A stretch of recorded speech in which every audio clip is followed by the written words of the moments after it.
Hi, I'm Mary Trump. Yes, the other one of those.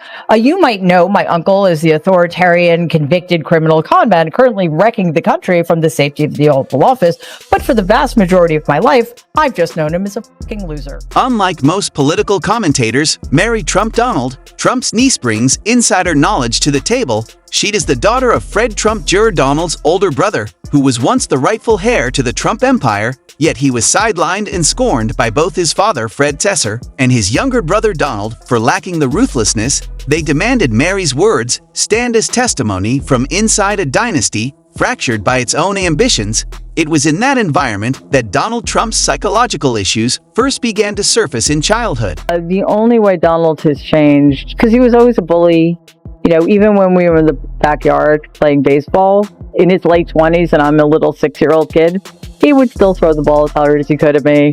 Because he has to win, he has to be better than, etc. That bullying, that obsession with winning at all costs against a 6-year-old child is the very essence of this man. His psychological foundation was built on a profound emotional deprivation. He never felt safe. He never felt loved. And now that psychological instability is manifesting, openly threatening the very foundation of the nation.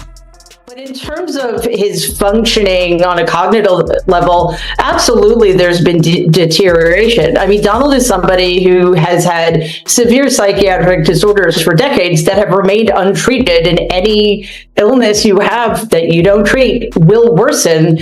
And I think he's being pushed further and further because of Vice President Harris's success, because of his own failures, into a world that is more delusional. When he talks, while the world grapples with the fallout of Trump's instability, the person closest to him, Melania, has quietly been preparing her exit. Their marriage has long resembled a performance contract, an arrangement for appearances rather than a partnership. Reports suggest Melania has been secretly collecting evidence from voice recordings to detailed phone logs. Some even suspect she placed recording devices in her private quarters, fully aware she was living with someone she could not trust. The breaking point came when she discovered Trump's plan to use her image in the launch of his 2024 campaign.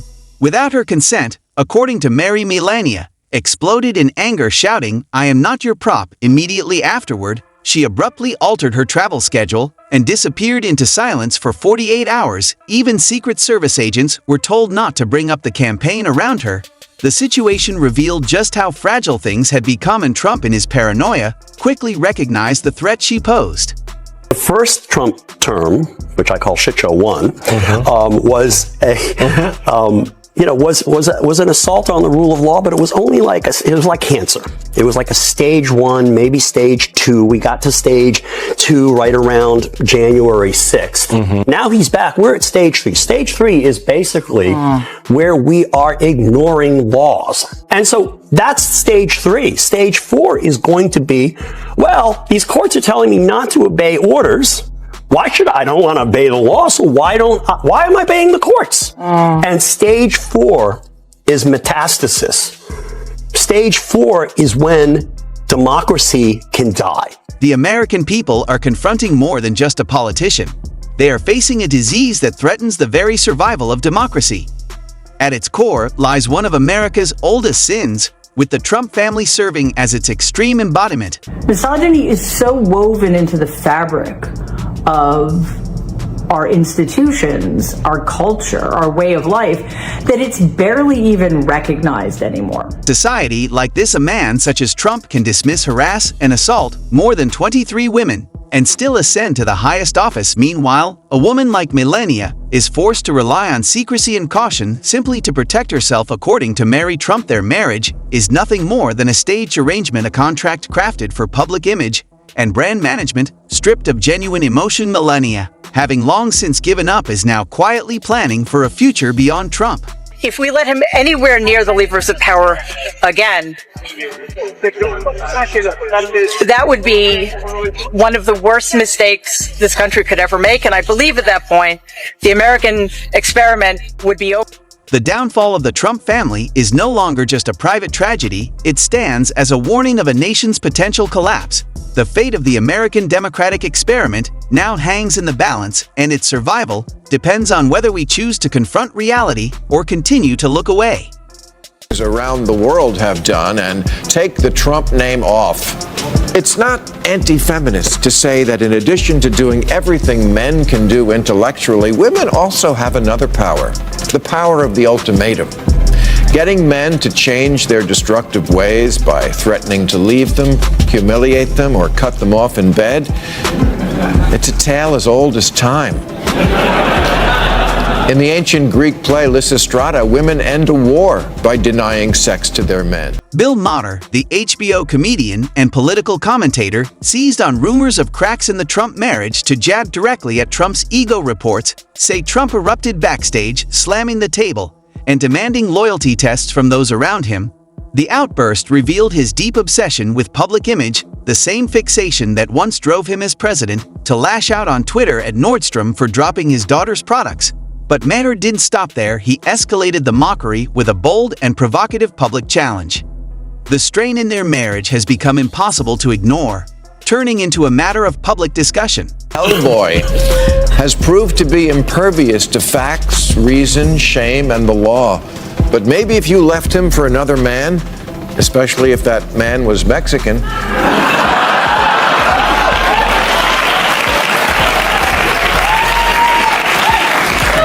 maybe he would implode on his own. Maybe it falls to you now, Melania. You can end this reign of terror, and all you have to do is channel your inner Taylor Swift and walk out the door. The moment Melania swatted away her husband's hand became a viral symbol, a rare glimpse behind the facade. Your unhappiness is obvious. You despise his creepy little monkey fingers touching your hand. The Trump family worked so hard to maintain their obsession with image has at times spiraled into controversy, as when Melania wore a jacket reading, "I really don't care to you" during a visit to migrant children separated from their families, igniting a media firestorm. To underscore this rift, Maher even went so far as to read aloud a supposed list of Melania's rules. You are not to leave your girdle on the bathroom floor. You are not to ask for hand. You are not allowed to eat Wendy's in bed. Tell Wendy I can hear her.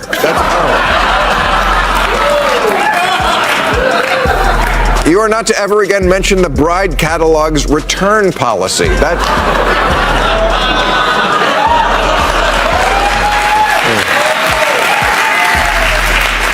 His name is Barron, and he's our son. Stop asking who's the kid.